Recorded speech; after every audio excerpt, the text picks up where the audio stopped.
Hello and नमस्ते friends. पिछले भाग में हमने सीखा कि यदि हमें अपनी आदतों को स्थायी बनाना है तो केवल लक्ष्य बदलना काफ़ी नहीं है, हमें अपनी पहचान बदलनी होगी। आज हम एटॉमिक हैबिट्स के सबसे महत्वपूर्ण भाग पर पहुंच चुके हैं। जेम्स क्लियर बताते हैं कि हर आदत 4 चरणों से गुजरती है। पहला संकेत यानी क्यू, दूसरा इच्छा क्रेविंग, तीसरा प्रतिक्रिया रिस्पॉन्स, चौथा पुरस्कार रिवॉर्ड।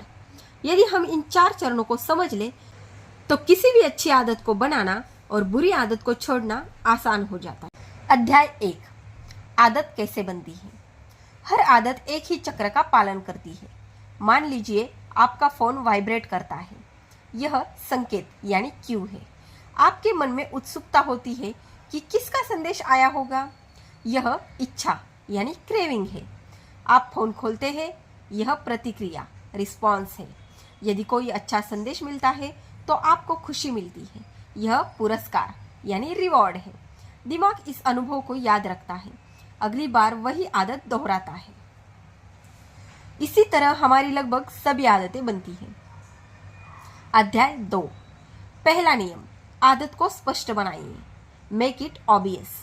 जेम्स क्लियर कहते हैं कि अच्छी आदत तभी बनेगी जब उसका संकेत स्पष्ट होगा।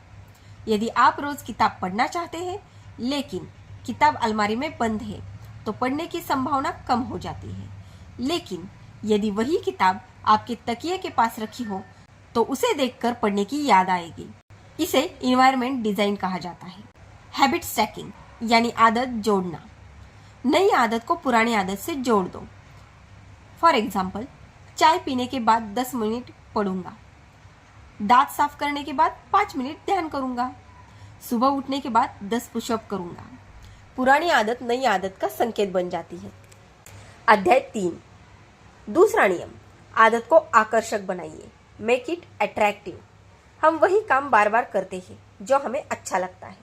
यदि व्यायाम आपको कठिन लगता है तो उसे किसी पसंदीदा चीज के साथ जोड़िए, जैसे केवल जिम में अपनी पसंद का संगीत सुने या केवल वॉक करते समय अपना पसंदीदा पॉडकास्ट सुने। इसे टेम्पटेशन बंडलिंग कहा जाता है, अर्थात जरूरी काम को किसी पसंदीदा काम के साथ जोड़ देना। यदि आपका मित्र भी व्यायाम करता है तो उसके साथ जिम जाने से प्रेरणा और आनंद दोनों बढ़ते हैं। अध्याय 4, तीसरा नियम, आदत को आसान बनाइए, मेक इट इजी। बहुत लोग सोचते हैं कि सफलता के लिए कठिन शुरुआत करनी चाहिए, लेकिन जेम्स क्लियर कहते हैं आदत शुरू करना उसे लंबे समय तक जारी रखने से अधिक महत्वपूर्ण है। 2 मिनट्स रूल, 2 मिनट का नियम। नई आदत की शुरुआत केवल 2 मिनट के काम से करें। फॉर एग्जाम्पल, रोज 30 मिनट पढ़ूंगा की जगह सिर्फ 1 पेज पढ़ूंगा। 5 किलोमीटर दौड़ूंगा, इसकी जगह जूते पहनकर बाहर निकलूंगा। जब शुरुआत आसान होती है तो आगे बढ़ना भी आसान हो जाता है। वातावरण को आसान बनाइए। यदि फल सामने रखे हो और जंक फूड छिपा हो तो स्वस्थ भोजन चुनना आसान हो जाएगा। आपका वातावरण आपकी इच्छा शक्ति से अधिक प्रभावशाली होता है। अध्याय 5, चौथा नियम, आदत को संतोषजनक बनाइए, मेक इट सैटिस्फाइंग। हमारा दिमाग उन कामों को दोहराना चाहता है जिनका तुरंत अच्छा परिणाम मिलता है। इसीलिए अच्छी आदत के बाद खुद को छोटा सा पुरस्कार दें, जैसे कैलेंडर पर टिक लगाइए, अपनी प्रगति डायरी में लिखिए, हर दिन की उपलब्धि को ट्रैक कीजिए। जब आपको अपनी प्रगति दिखाई देती है तो आदत बनाए रखना आसान हो जाता है।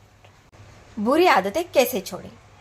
जेम्स क्लियर बताते हैं कि अच्छी आदतों के 4 नियमों का उल्टा प्रयोग करें, जैसे संकेत को अदृश्य बना दें, आदत को अनाकर्षक बना दें, उसे कठिन बना दें, उसे असंतोषजनक बना दें।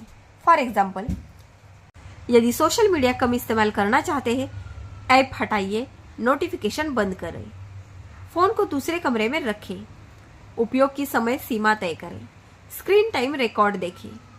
धीरे धीरे यह आदत कमजोर होने लगेगी।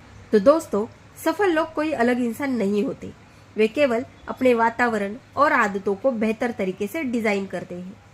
याद रखिए, अच्छी आदत को स्पष्ट बनाइए, उसे आकर्षक बनाइए, उसे आसान बनाइए और उसे संतोषजनक बनाइए। यदि आप इन 4 नियमों को लगातार अपनाते हैं तो छोटी छोटी आदतें समय के साथ आपके जीवन में बड़े परिवर्तन ला सकती है। तो इस भाग से हमें क्या मुख्य सीख मिलती है? 1. हर आदत 4 चरणों से बनती है: संकेत, इच्छा, प्रतिक्रिया और पुरस्कार। 2. अच्छी आदत बनाने के 4 नियम हैं: स्पष्ट बनाइए, मेक इट ऑब्वियस; आकर्षक बनाइए, मेक इट अट्रैक्टिव; आसान बनाइए, मेक इट इजी; एंड संतोषजनक बनाइए, make it satisfying. 3. Habit stacking नई आदत शुरू करने का प्रभावी तरीका है। 4. 2 मल्टीपल रूल से किसी भी नई आदत की शुरुआत आसान हो जाती है। 5. वातावरण, इन्वायरमेंट इच्छा शक्ति से अधिक शक्तिशाली होता है। और 6. बुरी आदतें छोड़ने के लिए इन 4 नियमों को उल्टा लागू करें। तो फ्रेंड्स, अगले पार्ट में हमें एटॉमिक हैबिट्स के व्यवहारिक अनुप्रयोगों पर विस्तार से बात करेंगे। कैसे इन सिद्धांतों को पढ़ाई, करियर, स्वास्थ्य, रिश्तों और आर्थिक जीवन में लागू करके स्थायी सफलता हासिल की जा सकती है। तो हमारी वीडियो को लाइक, शेयर और सब्सक्राइब जरूर कीजिए। तो मिलते हैं नेक्स्ट वीडियो में। तब तक के लिए धन्यवाद।